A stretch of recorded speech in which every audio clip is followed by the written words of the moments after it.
Good day everyone, I am Sir Jerickson Chua and welcome to Animation 1. So before we start our session for today, may I request all of you to please bow your head as we feel the presence of our Lord through this prayer. In the name of the Father, and of the Son, and of the Holy Spirit. Amen.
Creating animation, like in the movies and TV series, requires extensive collaborations that involve a long process and a lot of work. In creating an animation, animators must use a collection of equipment that helps process and create the graphics and content. This equipment depends on which type of animation is used and may cost a big amount of money for independent animators. Using the correct tool for animation job is the first step for safe and efficient hand tool use. Tools are designed for specific uses and functions. That is why even graphite pencils have various grades for a specific purpose. Using any tool incorrectly will delay one's work and can cause minor injury or tool damage that can become a factor of delays in accomplishing tasks. To avoid tool mishandling, tool damage, and personal injury, select the proper tool to do the job well and safely. So for our lesson today, we are going to discuss about the use of hand tools and equipments in animation. And before we proceed to our discussion, let's have this activity called Sagot Ko, Tanong Mo. Let's try to have this as an example. The term is animation. So what can be the question that can be provided? So the question is, what is the name of our subject? So that's how the activity works. So next slide. Strength, weaknesses, opportunities, and threats. So this is the answer. What should be the question? What is SWOT? Okay, next. Customers. So what will be the question? It is, who is the target of your business? Next one. Product.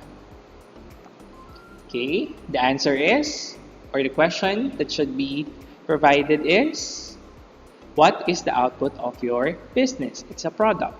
Okay, for our learning objective for this lesson, at the end of it, you should be able to identify the types of animation, use hand tools and equipments in animation, assess the condition of all hand tools and equipment in animation, and perform the proper use of tools and equipment.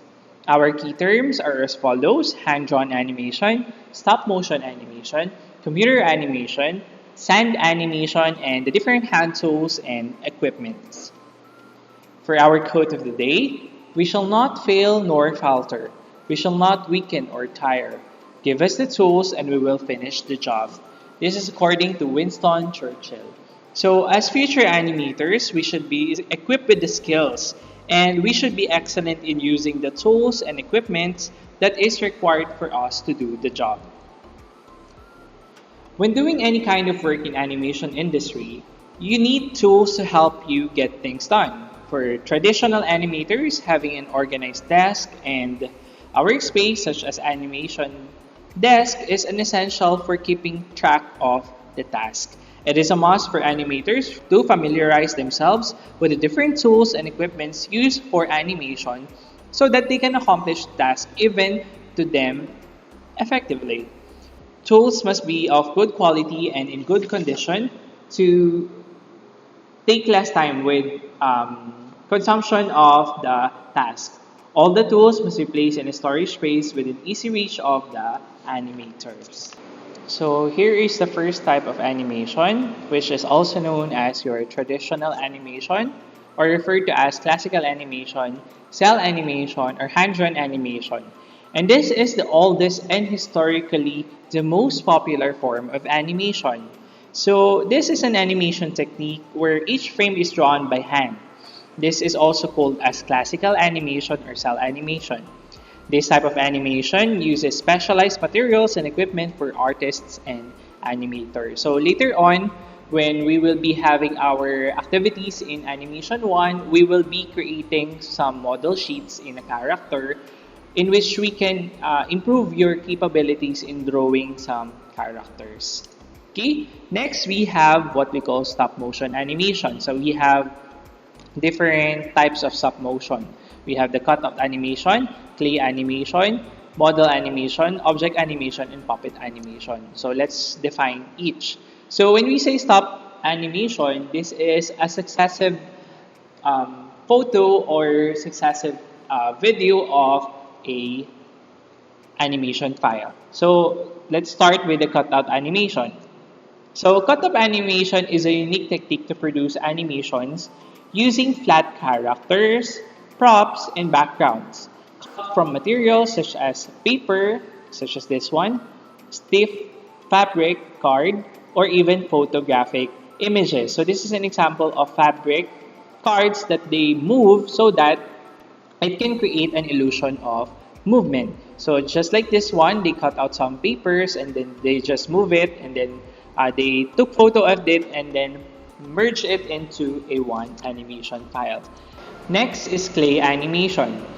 In the animation, which is one of many forms of stop motion animation, each object is sculpted in a clay or similarly pliable materials such as plasticine, usually around a wire skeleton called an armature.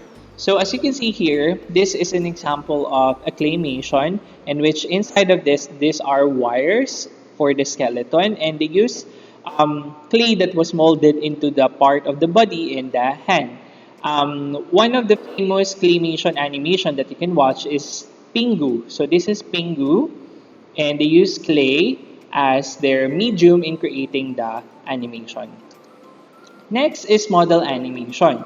So this is also a form of stop motion in which they merge with live action footage to create the illusion of a real-world fantasy sequence. So this is an example of a model animation. This is a movie called Shaun the Sheep. So they move this particular model similar to a stuffed toy, and then they create movements using the hands or the head of that particular object. Next is we have object animation. So this is a form of stop motion animation that involves the animated movement of any non-drawn objects such as toys, blocks, and dolls, which are not fully malleable and not designed to look like a human or animal character. So this is an example of object animation. Next is we have here puppet animation, or also known as puppetoon, a type of replacement animation which itself is a type of stop motion. Puppets are made with movable parts which are repositioned between frames to create the illusion of motion when the frames are played in the rapid succession. So this is an example of a puppet animation in which they use rigs to hold the puppet and create movements, and they also use green screen to create the background. This is the movie called Kubo and the Two Strings. So you can watch it so that you can understand how this puppet animation works. Next is computer animation. So computer animation is an encompassing of a variety of techniques and unifying the idea being the animation created digitally on a computer. So from that traditional animation, we can create now that as a basis to our model in creating our computer animation. So this is an animation technique that is purely digital and created primarily with computers. The CG animators use high-powered computers to create three-dimensional animations. But on our case, we're just going to use two-dimensional animations. So here are examples of computer animations made by Disney Films. So there's a lot of films, as you can see here. Okay, there are a lot of films made by Disney, and some of it are my favorite films, such as we have Nemo, um, we also have Big Hero 6, my absolute favorite movie of Disney, and so on. Okay, aside from that, we also have here, this is an example of a CGI or computer generated um, animation. So this is Rio, we have Big Hero 6, and Up. So they uses three-dimensional films to create this kind of animation. Okay? And aside from that, another example of computer-generated animation is anime. So I know that you are very fond of watching some animes, and here are some of my favorite animes when I was younger. So we have Yu-Gi-Oh! This is Ghostbuster, Digimon, we have Inuyasha, and my absolute favorite, we have Naruto, and we have Dragon Ball Z. So here are some examples of animes, and there are a lot of new animes that you can watch online, and even some manga comics that you can read. And also, when I was in elementary and high school, I always watched Cartoon Network, and I was really a fan of cartoons. I really love watching cartoons, and some of my favorite Cartoon Network cartoons are we have this is Kids Next Door, and we have Adventure Time. We also have this is Cow and Chicken. We also have Game Adventures of Billy and Mandy, Ed and Eddie, and so on. There are a lot of Cartoon Network cartoons that you can watch, and also Gumball. I love Gumball, and Dexter's Laboratory. And also, we also have here Nickelodeon, and we have the Looney Tunes as an example of the different cartoons that we can watch. Aside from that, we also have here another type of animation, which is sand animation. So during the process of sand animation, an artist creates a series of images using sand, which is a process by achieving and applying sand to the surface and then rendering the images by drawing lines and figures in the sands with one hand. And to further understand the different types of animation, let's watch this video. Hey guys, in this video I'm going to go over the 5 different types of animation and show you some cool examples of each of them. If you're interested in becoming an animator, I have a cool surprise at the end of this video, and I'll show you what you can do to pursue career in animation based on the type of animation you're interested in. But if you're just an animation fan, that's okay. This video is going to be a lot of fun for you either way, so stick around. Now let's get to it. We'll start off with traditional animation. You might call it 2D animation, but I actually place 2D in a different category, and you'll see why later in the video. Traditional animation, sometimes referred to as cell animation, is one of the older forms of animation. In it, the animator draws every frame to create the animation sequence, just like they used to do in the old days at Disney. If you've ever had one of those flip books when you were a kid, you'll know what I mean. Sequential drawings, screened quickly one after another, create the illusion of movement. Traditional animation consists of hand drawings, called frames. In the past, the drawing occurred on a big light table, which is basically a drafting table with a big light panel in the middle of it, on which the animator drew the sequence. The light enabled the animator to see his previous drawings through the paper to get a better look of his animation. This is called onion skinning. Nowadays, even traditional animation is being done mostly on computers by using a tablet like the Wacom Cintiq. 2D or traditional animation is usually animated on 12 frames per second, with occasional faster actions animated on 24 frames per second. Japanese animation, however, is known to be animated on a lower frame rate in most cases. Next on the list is 2D animation. When I talk about 2D animation, I'm referring to vector-based animation, like the ones done in Flash. This style has become very popular in the last decade, with the increasing amount of people doing it due to the accessibility of the technology. Flash is cheap and easy to use. Such are other vector-based animation programs. The reason I place 2D animation in a different category is that in addition to the option of animating frame by frame, an animator has an option of creating rigs for the characters and then moving the body parts individually instead of drawing the character over and over again. After Effects allows you to create complex rigs for animation, or use the puppet tool to drag and move body parts around. These flexibilities give beginners more option when approaching animation, especially if drawing isn't their strong suit, unlike traditional animation where drawing skills are mandatory. The third type is 3D animation, also known as computer animation, or honestly just animation at this point, since this is the most common form of animation today, just like traditional animation used to just be called animation 30 years ago. 3D animation, however, works in a completely different way than traditional animation. They both require an understanding of the same principles of movement and composition, but the technical skill set is very different for each task. Like I've mentioned before, while in the past you had to be an amazing draftsman to be an animator, with computer animation that is not the case. 3D animation is more similar to playing with puppets rather than drawing. The animator moves the character in a 3D program with special controls that are connected to each body part, such as hands, elbows, lips, etc., and then sets a keyframe when all the body parts are in the right position. They proceed to move forward in time and move all these controls again to create another keyframe.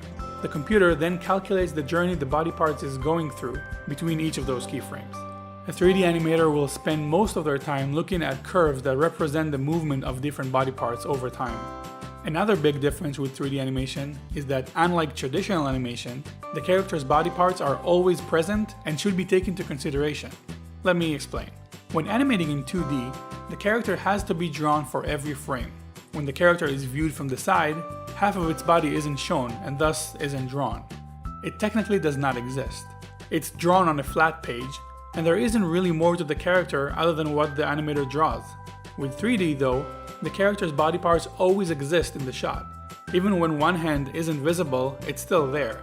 That adds some work for the animator, since we need to be aware of the entire character at all times. The last major difference with 3D animation is the frame rate.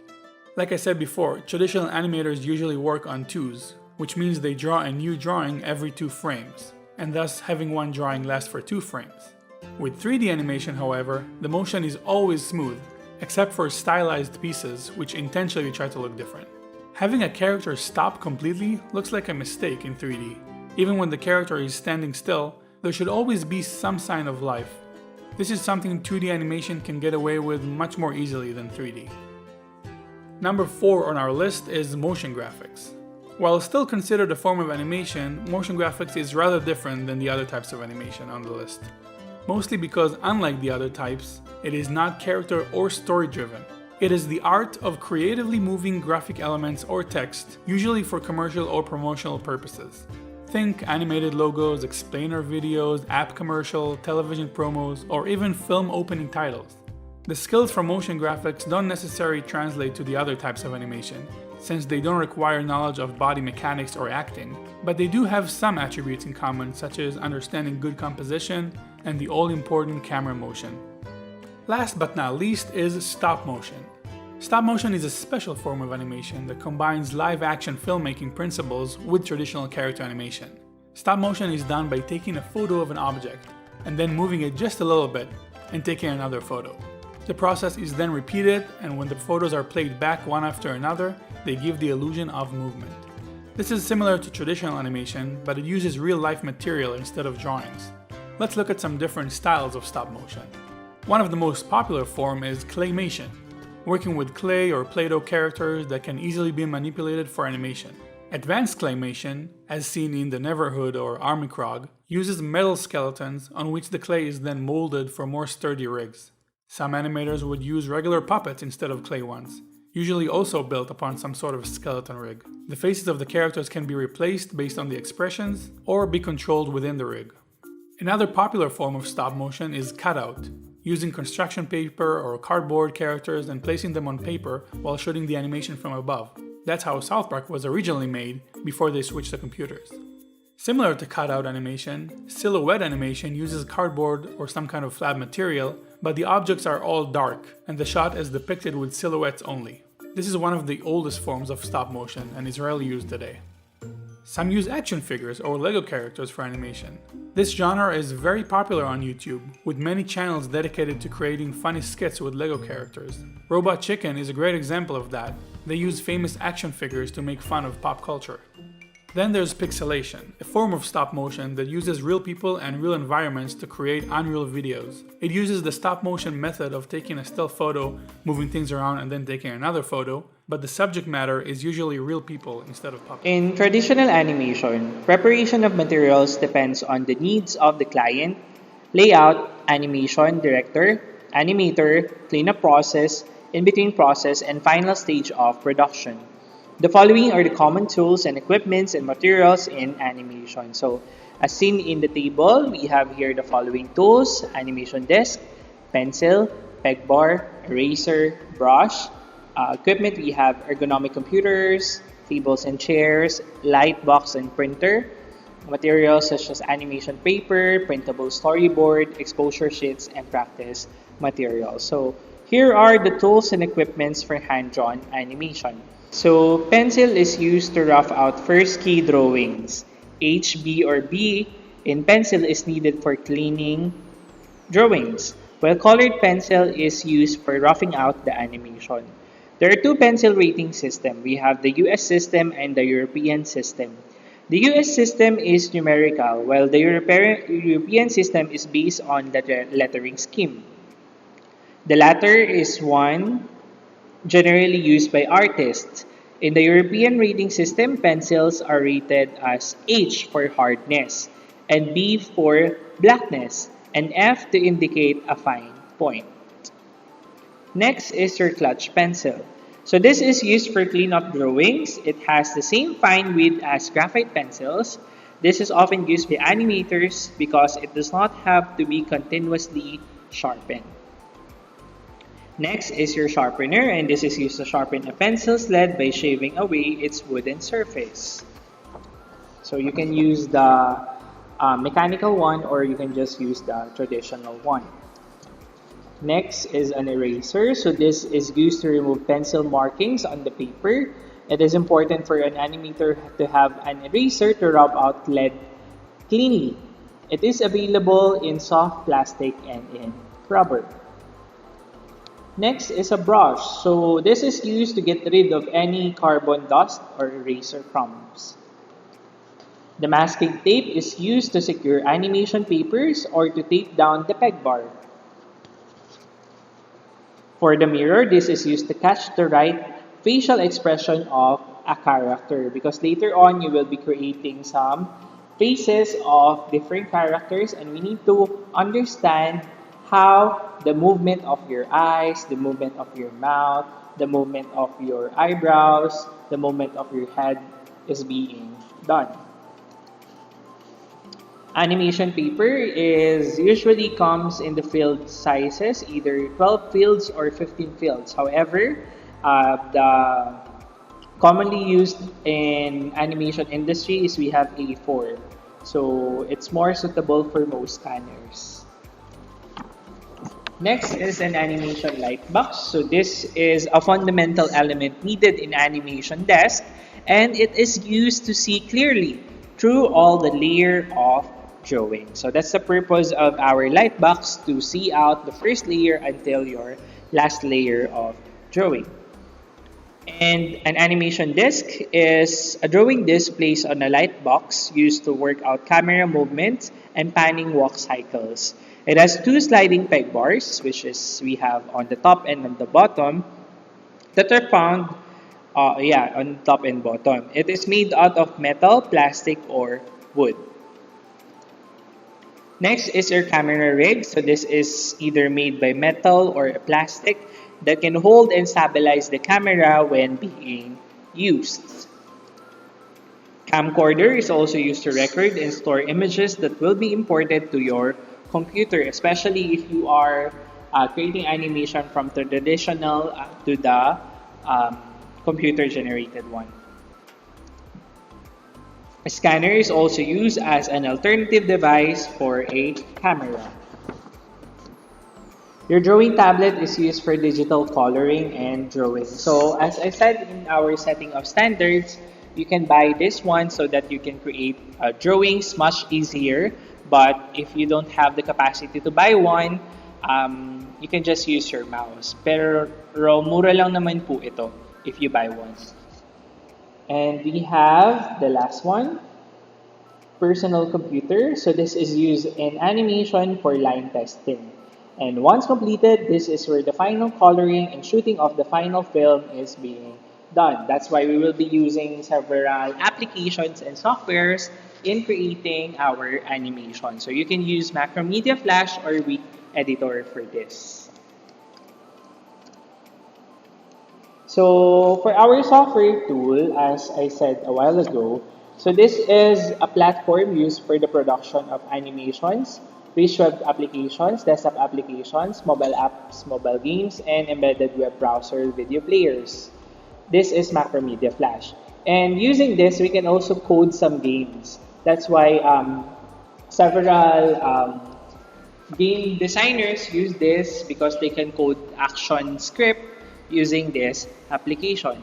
So another tool that we will be using is Week Editor. So this is a free and open source tool for creating games, animations, and everything in between. It is designed to be the most accessible tool for creating multimedia project on the web. So this one, it needs internet connection to function. So what are the procedures in checking, inspecting, and assessing hand tools and equipment? Okay, so in the animation industry, the main goal is to produce an end product of great art. Large-scale animation production is achieved using an assembly line approach with discrete production steps to increase productivity and efficiency.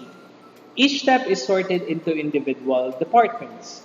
There is a master schedule on how much footage of film output is expected every week. Managing the production process and schedule is a very active process. Part of the process is accomplishing different forms and sheets to achieve this goal. The following forms are used to do that task. So the first one is the production schedule. So this is a project plan of how the production budget will be spent over a time scale in every phase of the filmmaking. It indicates the animator's name, the task, equipment, duration, and the date. Next is your requisition slip. So this is an official form in which a request is made. In animation, a requisition slip indicates the date, the animator's name, the present footage load, and the number of scenes. So this is an example of a requisition slip and the information needed for this one.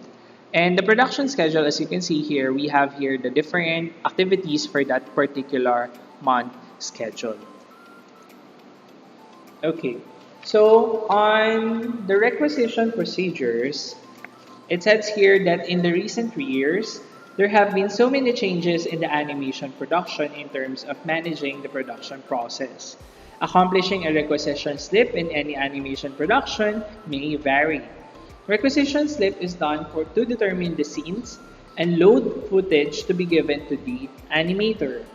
The animation director is responsible in evaluating the scene against the storyboard and the footage, and in assigning the scenes to the animator from his or her lineup. The animation production assistant will give the animator the requisition slip, which will be turned over to the assistant director. The assistant director evaluates the slip and indicates the run assignment previously made by the animator. After all, the scenes are encoded by the animation production assistant. The animator works on the scenes. The animator gets the requisition slip back with the scene folder after the approval of the animation director. Then, the animation production assistant checks the actual footage against the claimed footage and informs the animator in case there are discrepancies. Then, the scene folder will be forwarded to the line test operator. So that's how we do requisition procedures. So how do we check and inspect these materials and equipments in animation? It is important to inspect and check the materials and tools for defects and damages before receiving them so that One can ask for replacement. If found defective, here are ways to check whether materials and tools are complete and in good condition. Number one, check if the material and tools are complete in terms of quantity and specification. Two, check the physical condition of tools. Ensure that the parts are complete and damage-free. Three, check the accessories of materials and tools. Make sure that there is nothing missing. 4. If any of the materials or tools is found missing or defective, inform the person in charge immediately. 5. Secure a replacement for the material or tools found defective. 6. Sign the requisition form upon receiving the materials and tools to ensure that you have received them. And number 7, always handle the materials and tools carefully. After checking and inspecting materials, tools, and equipment, we need to assess the conditions of tools and equipment for the operation and safety. In any workplace, it is important to follow the basic rules governing the use of hand tools to avoid accidents and injuries. Below are the professions to guarantee the safe use of tools. The first one is we need to choose the right tool for the task. Okay, so several tools that I mentioned a while ago has its own purpose. Number 2, if defects are seen, detected, or noticed, immediately dispose the said tool to avoid possible injury. 3. Pointed tools such as pencil must not be placed in one's pocket. 4. Use tools in good condition. 5. Store the tools and materials when not in use. 6. Tools handles should be kept dry to prevent slipping when in use. 7. Tools must be used in accordance with the manufacturer's guidelines and must be suitable for the task for which they are to be used. Number 8. The right protective equipment for the tool and activity must be used. So that's what we call PPE. 9. Tools must be checked for any damage. In case of damage, label the tool as faulty or defective and organize a repair or replacement. Number 10. Keep electrical power tools free of dust and dirt and make sure that they are free of oil and grease. Number 11. Store commonly used tools in an easy-to-reach location so that you can have a better access on these tools. 12. Tools and equipments must be cleaned after every use. 13. Keep the working area tidy. This will improve productivity and avoid injuries. 14. All equipment should have a maintenance schedule. And number 15. Always complete the task stated on the schedule at the required time. This will help keep the equipment in a safe working order. So that are the things that we need to consider in assessing the condition of tools and equipment for proper operation and safety. So in summary, we have discussed the different types of animation, the different tools and equipments in animation, and how to check, inspect, and assess these hand tools, and how do we use it for proper operation and safety. So for our practice, you need to answer self-check and activity on your textbook at page 8 to 10. So you can see there multiple choice questions, and you will be identifying and explaining the different functions of the different hand tools and equipment. Once done, you will do our fourth PETA, which is creating icons. So in this time, you will be using Macromedia Flash or Weak Editor, and you will be drawing different icons. So I will be providing you a video on how to use Macromedia Flash so that you can create the icons needed for that particular activity. So in this way, we can now practice how to use the tools requirement for us to create animation. So as an end goal to end our discussion, a good tool improves the way you work, and a great tool improves the way you think. This is according to Jeff Dontman. Thank you for watching, and I hope that you have learned many things from our discussion. See you on our next lesson. Keep safe and God bless.